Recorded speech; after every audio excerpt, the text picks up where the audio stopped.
For paint, remember, we're going to be painting in acrylic, so make sure that you see the word acrylic on any one of your paints that you buy. Okay, so I have a variety of brands here, and the reason for that is because some brands are cheaper than others, but also whenever I go shopping for paint, some brands don't have the paints that I'm looking for, and so I end up with kind of this mixture of paints. There's also some thicker body acrylics.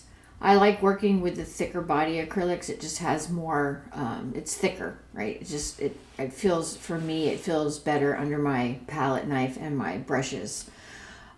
So it doesn't really matter. This is a beginning painting class. Okay, so it doesn't really matter what brand you buy. I recommend that you get a burnt sienna and a burnt umber. And for yellow, a cadmium yellow medium. For red, the cadmium red light. Okay, blue is a little tricky.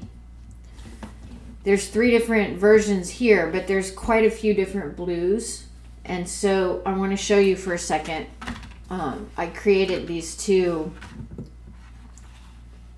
plates of swatches with the blue paint. So I want to show you the reaction of the blue paint with the cadmium yellow medium.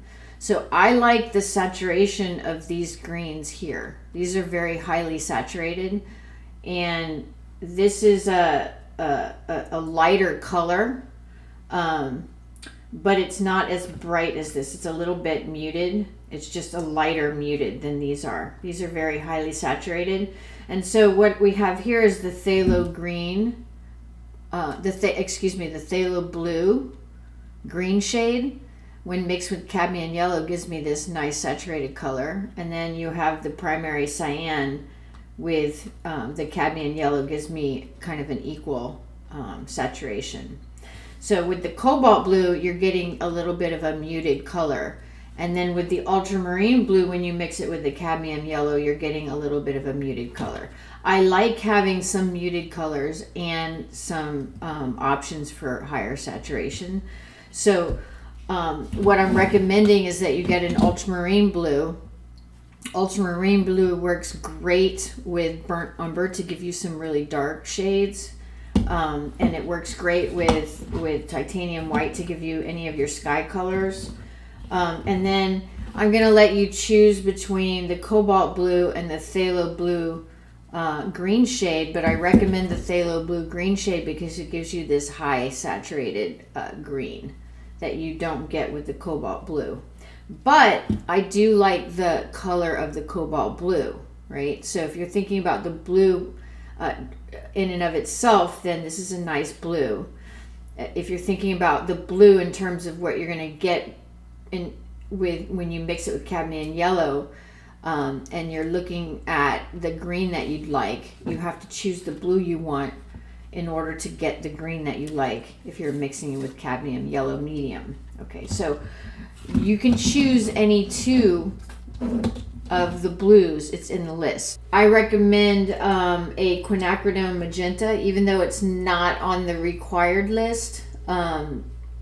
If you have the funds, I recommend you just pick up this because it gives you just a nice alternative color that you can't get from mixing any of these. And then of course a titanium white. You'll notice that I don't have any black in here. You don't need black, so I don't want you to buy black. I don't want you to use black for your first sets of acrylic paintings. The other thing that you should pick up is I like this golden gloss glaze liquid. It's for slow drying. It's a slow drying extender, so you don't need a lot of it, and we wouldn't be using this for any other purpose than to add just a little bit of your paint so that you can do details on the top after you've blocked in your masses and you've gone over and refined some of your forms. On the top, when you go to apply the texture, it's nice to have to be able to thin some of your paints out with the gloss and rather than water in order to get some of those fine details. So that's it for the paints.